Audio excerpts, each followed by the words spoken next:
गार्डनमध्ये आपले स्वागत आहे आणि छानपैकी ना असं बघा आभाळ भरून आलेलं आहे आणि या आभाळ भरून आलेल्या वातावरणामध्ये मस्तपैकी रिमझिम पाऊस पडत आहे आणि आपण आज करणार आहोत मस्तपैकी असा चिलापी मासा आणि ते पण चुलीवरती बरं का. चुलीवरचा एक खमंगपणा. याआधी मी म्हणजे चिलापी माशाचे भरपूर असे व्हिडिओ टाकलेले आहेत, ते तुम्ही पाहू शकता. परंतु आज काहीतरी वेगळं केलेलं आहे. तर चला रेसिपीची तयारी करूया. आपण चूल देखील पेटवली आहे. तर माझ्या चॅनलवरती जर तुम्ही नवीन असाल आणि चॅनलला सबस्क्राईब केलं नसेल तर सबस्क्राईब करा आणि शेजारील बेल आयकॉन देखील प्रेस करा, म्हणजेच असेच गावाकडचे तुम्हाला छान छान व्हिडिओ पाहता येतील. तर चला तयारी करूया आपण.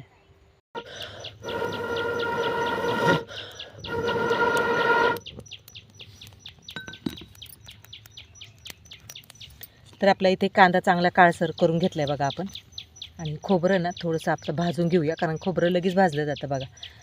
आणि छानपैकी ना असे काळ्या मसाल्यातली आपल्याला भाजी करायची आणि असे चांगले काळे असे नाही का कांदे करून घ्यायचे, म्हणजे याची चव खूप छान लागते बघा भाजीमध्ये. खोबरं देखील येते बाबा चांगलं भाजलं आहे आणि असंच कांदा आणि खोबरं करून घ्यायचं छानपैकी असं काळसरच. तर इथे कोथिंबीर घेतलेली आहे आपण आणि थोडासा पुदिना घेतला आहे, लसूण पाकळ्या घेतल्या, चवीनुसार मीठ. आणि आता हे वाटण आपण पाट्यावरती वाटण करून घेऊया. पाट्यावर म्हणता आपण स्वच्छ धुवून घेतलाय आणि आता चांगलं असं काळसर वाटण केले. माशाची रस्सा भाजी खूप छान होते आणि पुदिन्याचा स्वाद माशामध्ये रस्स्यामध्ये खूप छान येतो. तर तुम्ही नक्कीच असं वाटण काढून नाही का भाजी एकदा तरी करून पहा. तर चला आता घेऊया आपण वाटण. खोबरं ना आपण आता थोडंसं असं ठेचून घेतले, म्हणजे ठेचून घेतलं ना किंवा पटकन वाटलं देखील जातं. आणि कांदा आपण बघा हे वरचं कवर अजिबात काढणार नाही, हे काळसर जे आहे ना ते घ्यायचं आहे आपल्याला.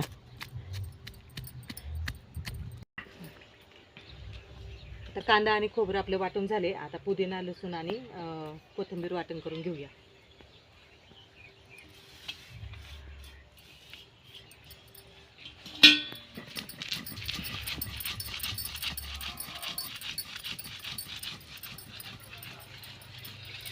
तर आपलं वाटण इथे तयार झालेलं आहे, तर काढून घेऊया आपण आता. मस्तपैकी बघा असं पुदिन्याचा ना इतका छान वास येतो आणि मस्तपैकी असं मऊसूद वाटण करून घेतले बघा. तर आता पाटावर त्याचं पाणी देखील आपण काढून घेऊया आणि स्वच्छ ना धुवून घेतलेली बघा. आणि मीठ आणि लिंबू टाकून स्वच्छ धुवून घ्यायचं, म्हणजे त्यातला एक ओशाळ वास असतो ना तो निघून जातो. ती काळा मसाला, थोडीशी हळद आणि कांदा लसूण मसाला आणि आणि ते पाणी आपण गरम करून ठेवलं. भाजीसाठी आपण ना इथे जी तोंडाचा भाग आहे ना तो भाजीमध्ये टाकणार आहे, रस्सा भाजीमध्ये, आणि बाकीचे आपण फ्राय करणार आहे. आता आपण तेल टाकून घेऊया. ते तेल चांगलं गरम झाले. आता चवीनुसार आपण ना मसाले टाकूया, जे नाही का तिखट जर कोणाला आवडत असेल तर जास्त तिखट वापरलं तरी चालू शकतो. आता हे मसाले आपण फ्रायसाठी आणि भाजीसाठी काढलेले आहेत. थोडीशी हळद. आता तेलावरती मसाला आपल्याला ना चांगला असा परतून घ्यायचा. मसाला ना तेलावरती चांगला परतला गेला आहे. आता यामध्ये आपण काळं वाटण टाकूया आपण केलेलं, आणि ते देखील आपल्याला चांगलं परतून घ्यायचं आहे. मसाले परतते वेळेस ना कधी पण घाई नाही करायचे, म्हणजे मसाल्यातला एक कच्चेपणा ना नाहीसा करायचा. त्यासाठी आपल्याला ना मसाला हा चांगला परतून घ्यायचा आणि मस्तपैकी असा खमंग वासायला लागलाय बघा ना. चांगला तेलावरती आपला परतला गेला आहे. हे पहा छानपैकी असं तेल सुटेपर्यंत आपण मसाला परतून घेतलेला आहे. आता यामध्येच ना आपण गरम पाणी करून ठेवलं होतं ते टाकून घेऊया.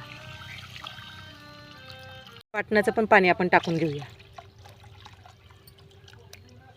ते ना आपण थोडंसंच मीठ टाकूया, कारण काय वाटणामध्ये देखील आपण मीठ टाकलेलं आहे. आता भाजीला ना आपण रशाला ना चांगली अशी खदखदून उकळी आणूया.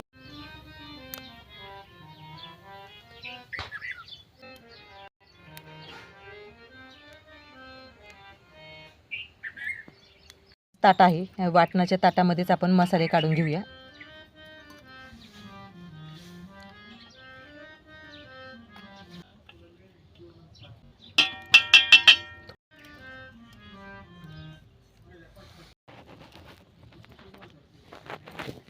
आता आपल्याला सर्व मसाले हे एकजीव करून घ्यायचे. यामध्ये आपण थोडंसं ना पाणी टाकूया, जास्त पण नाही टाकायचं, अगदी थोडंसं पाणी टाकायचं आहे आपल्याला. मसाला चांगला आपण तयार करून घेतला आहे.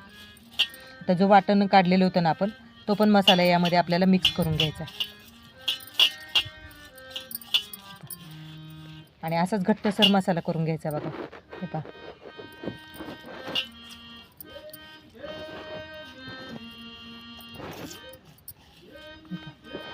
छानपैकी असा मसाला आणि सुगंध पण खूप छान येतो मग, त्याच्यामुळे मासे चवीला छान लागतात. आपण हे पीस आहे ना या ताटामध्ये आपण काढून घेऊया.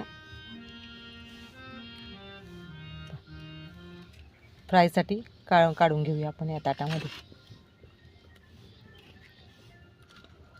आणि मस्तपैकी असे ताजे ताजे मासे आहेत बरं का, आता नदीवरून आणलेले आहेत. हे पहा, अशा पद्धतीमध्ये ना माशाला चांगलं लावून घ्यायचा मसाला सर्व असा. सर्व मसाला ना आपण असाच लावून घेऊया. आता आपण चांगले मसाला लावून ठेवलेले आहेत. आणि आता भाजी चांगली शिजेपर्यंत ना, रस्सा भाजी आपली शिजेपर्यंत हा मसाला ना चांगला मुरला जाईल. म्हणजे 15 ते 20 मिनटं चांगलं मॅगिनेट होऊन जाईल नाही का मसाला. भाजीला आपल्याला चांगली रस्साला उकळी आली बघा. तर असे ना उकळी आल्यावरतीच आपल्याला मासे टाकायचे. तर एक 5 मिनटं ना आता आपण उकळून घेऊया अजून भाजी.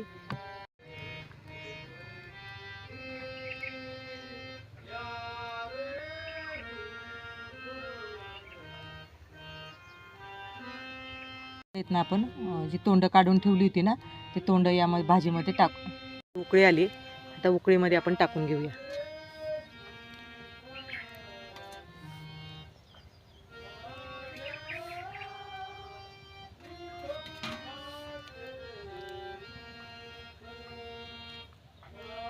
आपल्या भाजीला छानपैकी अशी उकळी यायला लागली बघा.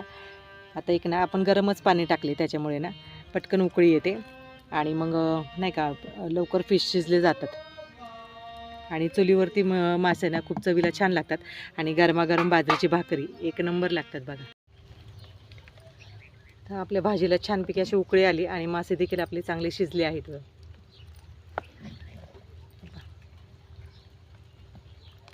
आता ही भाजी ना आपण साईडला ठेवूया. इथे मासे आहेत ना एक 15 ते 20 मिनटं झालेले आहेत आणि मसाला छानपैकी असा मुरला गेला आहे बघा. तर असंच मुरून द्यायचं म्हणजे माशांना चवीला छान लागतात. तर इथे ना आपण रवा घेतला आहे बघा, बारीक 0 नंबरचा. तर बघा हलका हलका पाऊस देखील यायला लागला आहे. तरच थोडंसं ना तव्यामध्ये आपण तेल टाकून घेऊया आणि ना थोडंसं असं फिरून घ्यायचं म्हणजे मासे अजिबात चिटकत नाहीत खाली. आता कढीपत्त्याची पानं मी खाली ठेवणार आहे. मासे ना हे रव्यामध्ये आपल्याला असे कोट करून घ्यायचे थोडेसे. तर रव्यामध्ये आपण काय मीठ वगैरे टाकले नाही, कारण काय मसाल्यामध्येच मीठ टाकले आपण ना. छानपैकी असे कोटिंग करून घ्यायचे. आता आपण मासे ठेवून घेऊया.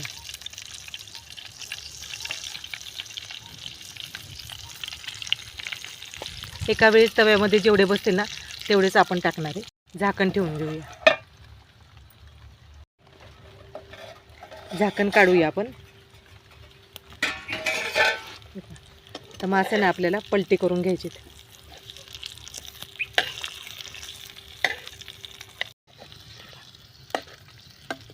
थोडंसं ना आता पलटी करून घेते मी. आणि मस्त झालेत बरं का मासे, खूप छान लागतात चवीला. आपण यामध्ये पुदिना वापरले ना आणि कढीपत्त्याची फोडणी केली, त्याच्यामुळे छानपैकी असे खरपूस लागतात खायला. तर तुम्ही नक्कीच असे ना मासे कधी खाल्लेत का नक्कीच कमेंट्समध्ये सांगा. आणि नक्कीच असे मासे तुम्ही असे मासे करून खाऊ शकता. असे तव्यावरती एक 5 मिनटं ठेवणार आहे मी अजून, म्हणजे छानपैकी असे ना वरतून कवर कडक होतो आणि आतून अगदी सॉफ्ट लागतात खायला. तर आपली भाजी पण झाली आहे बघा. हे पहा. आणि जास्त घट्ट पण नाही चांगले लागत. आणि पातळ भाजी थोडीशी चांगली लागते, म्हणजे भाताबरोबर नाही का, बरोबर देखील पातळच भाजी छान लागते.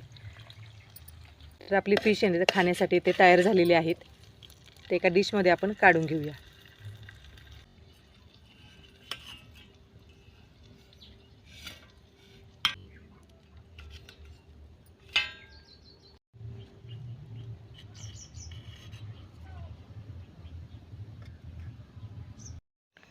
तर आपली इथे फिश करी तयार झालेली आहे. आणि पुदिना आणि कढीपत्त्यातला स्वाद या माशांमध्ये खूप छान लागतो. आणि अगदी ताजे ताजे मासे आहेत भीमा नदीचे.